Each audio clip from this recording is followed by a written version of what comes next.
یہ وہ رات تھی جو زمین کی حدوں سے آگے نکل گئی۔ یہ وہ سفر تھا جسے عقل ناپ نہیں سکتی لیکن ایمان تسلیم کرتا ہے۔ مکہ کی خاموش رات، غم، تنہائی اور مسلسل آزمائشوں سے بھرا ہوا وقت۔ حضرت خدیجہ اور ابو طالب کی جدائی کے بعد نبی اکرم صلی اللہ علیہ وسلم شدید رنج اور دکھ کے عالم میں تھے۔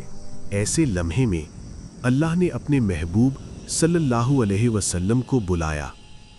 قرآن گواہ ہے، پاک ہے وہ ذات جو اپنے بندے کو راتوں رات مسجد حرام سے مسجد اقصیٰ تک لے گئی۔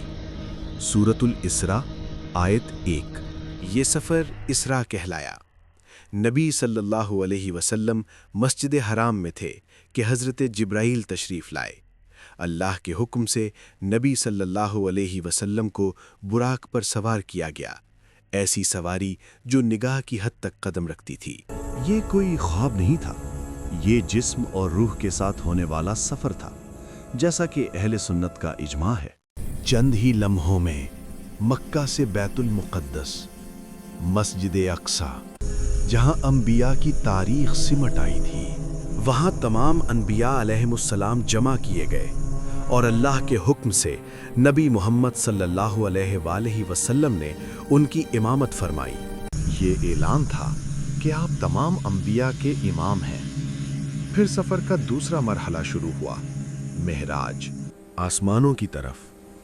پہلے آسمان پر حضرت آدم علیہ السلام سے ملاقات، دوسرے آسمان پر حضرت عیسیٰ علیہ السلام اور حضرت یحییٰ علیہ السلام، تیسرے پر حضرت یوسف علیہ السلام جنہیں حسن کا نصف عطا ہوا، چوتھے پر حضرت ادریس علیہ السلام، پانچویں پر حضرت ہارون علیہ السلام، چھٹے پر حضرت موسیٰ علیہ السلام جو امت محمد صلی اللہ علیہ وآلہ وسلم کی فکر میں رو پڑے، ساتویں آسمان پر حضرت ابراہیم علیہ السلام بیت المعمور کے ساتھ ٹیک لگائے ہوئے۔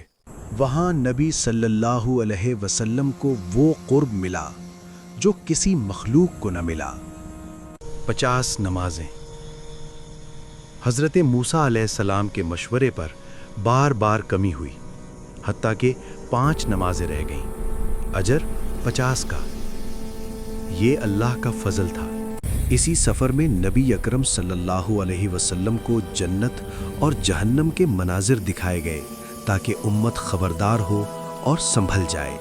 جب نبی صلی اللہ علیہ وسلم واپس مکہ تشریف لائے تو قریش نے مذاق اڑایا، لیکن حضرت ابو بکر رضی اللہ عنہ نے ایک جملہ کہا جو ایمان کی تعریف بن گیا۔